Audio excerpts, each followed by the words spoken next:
Now, let's get on to back. Before we start, it doesn't matter whether you're a small person or whether you are built like King Kong. If your upper body is not strong,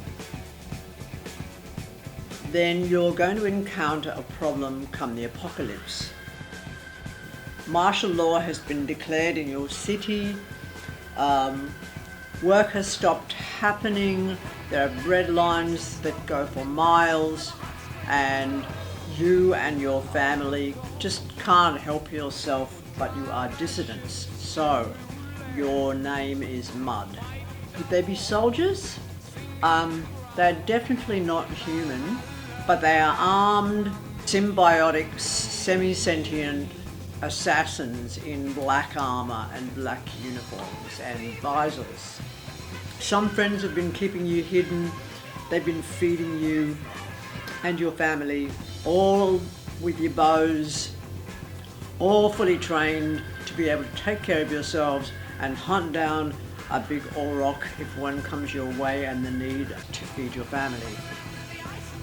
The best way to escape from a city is along the coastline, because let's face it, your freshwater outlets are likely to be along the coastline, and also you're more than likely, if you can't catch fish, you can always scrape oysters off the rock, and you could always suck the shellfish from in the slimy little waterfalls by the edge of the ocean.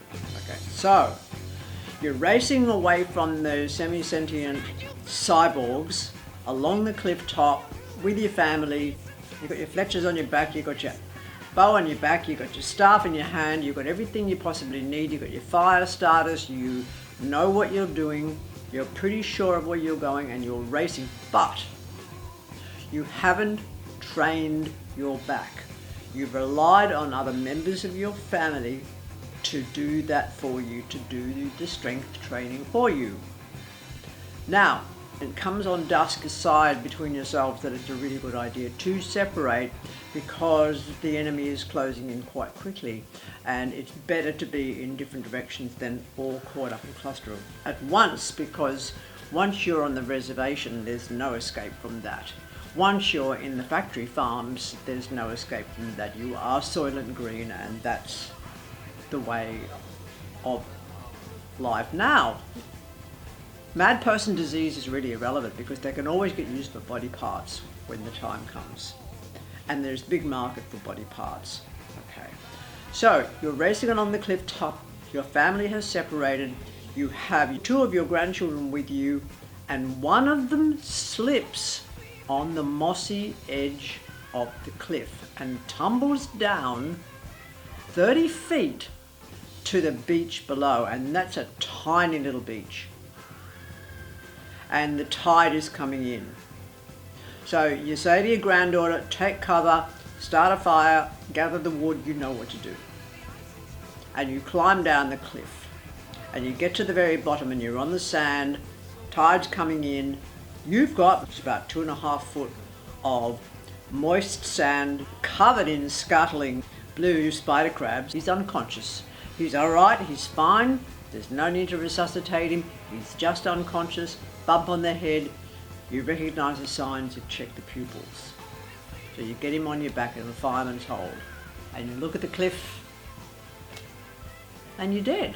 That's the end of the story, because you didn't train your back. But the one exercise that you are going to want to begin with the resistance bands, that we haven't got one here. No, that's my spell crafting. I'm doing my candle work for later, so won't even cover that today. That's for another secret channel. The first exercise that you are going to want to do is your pull-ups, and the pull-up is going to work every muscle from about your hip. You're also going to be working your arms. Now, I don't suggest for a moment that you do chin-ups, because they're going to be working your biceps well and truly, and they're also much easier. You want a wide grip pull-up. By the way, please be aware that I've got about 3 cameras over 3 weeks here, so your vision's going to go got to put my glasses on, and I'm telling you it's not you, it's actually the camera work and my editing. Okay, so the first lat pull down is wide grip. So with the wide grip, of course, you're working towards the center of your back and also the very outer latimus dorsi.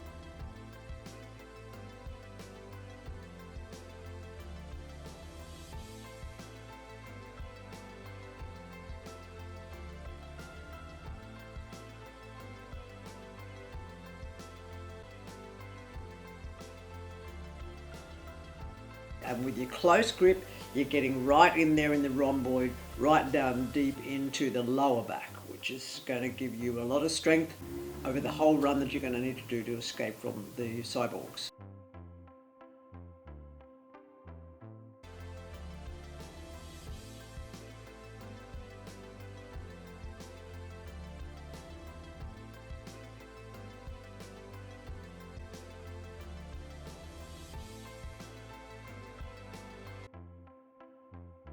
We're getting on to the seated row next. As you can see with Caitlin, she's holding the two handles low down to her body. She's working a pretty heavy weight here. She's keeping her chest out. You need to keep your chest out through every exercise and arch your back, because you don't want to be pulling down like so. You're going to completely miss the muscle by doing so.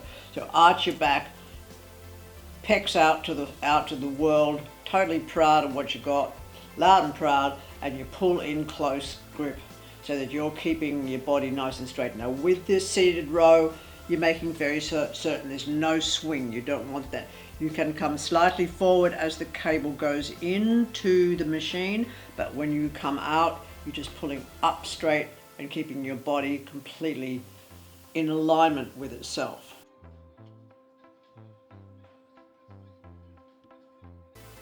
The next exercise that we're doing is definitely to do with your bow arm. You're going to want this one. This is a bent over row, single arm with a pretty heavy dumbbell. Make certain that you make that dumbbell work for you. You're going to kick your bum out and you're going to put your head forward, which initially you'll see that Caitlin's not doing. I'll have a little word there. Kick your bum out, head goes forward. That makes certain that you've got quite a tabletop back. And that also makes certain that it's also going to be getting into your upper lats and working your trapezius and your rhomboid. And this is, if you have a look at what she's doing, it's exactly as though she's actually pulling a bow. All right.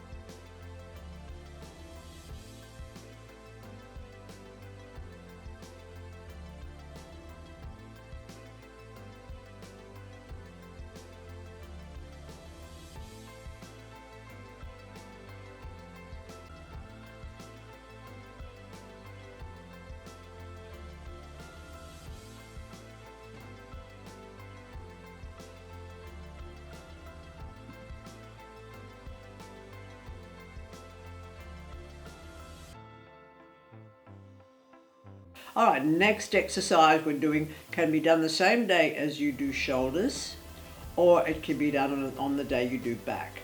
And this is traps. Now, please don't do a heavy weight, because with a heavy weight, you're going to put a lot of tension on the vertebrae coming out from your neck, and you just need to be very gentle about that area. It is going to give you a really lovely shape between your shoulders and your neck muscles. So you are going to want to actually sculpt that area, and that's by keeping again your lower body very firm, your pelvic floor is pulled up, your core is kept very strong and solid. You want to get about 4 sets on as light a bar as you possibly can, and not even think about whether or not for the first 6 months you need to up your body. Right, this is where you're going to work with a rope or a cable, and you're going to pull out directly with your elbows directly out, and you're going to bring that cable right into your face. This is going to work the very, very central. You've got a little core of muscles right down beside your spine, and these ones can get overlooked. This particular exercise is going to bang them big time. Okay, now you're going to see that Caitlin seems to do the exercise with better form than I do, and that's because I've had 2 frozen shoulders, so I've got a lot of scar tissue at the back of my shoulders, and I can bring my elbows back just so far. It's the same with working with the squat and the bar. I actually find it quite painful. So any problems around shoulders, just be aware of them and treat yourself very gently until such time as you strengthen the muscles around those areas. Okay. The UV's looking for you. Whew. You're going to be able to get down there, hide a little bit, wait until dark, get your grandson up the hill without a problem. You just sling him over your shoulders, fireman's hole, use your grips, you'll get yourself up. You'll find your granddaughter, she's got the fire going, she's killed a bit of an auroch, she's taken a bit of a rump off there. You're made for the night. You're going to catch up with the rest of your family tomorrow.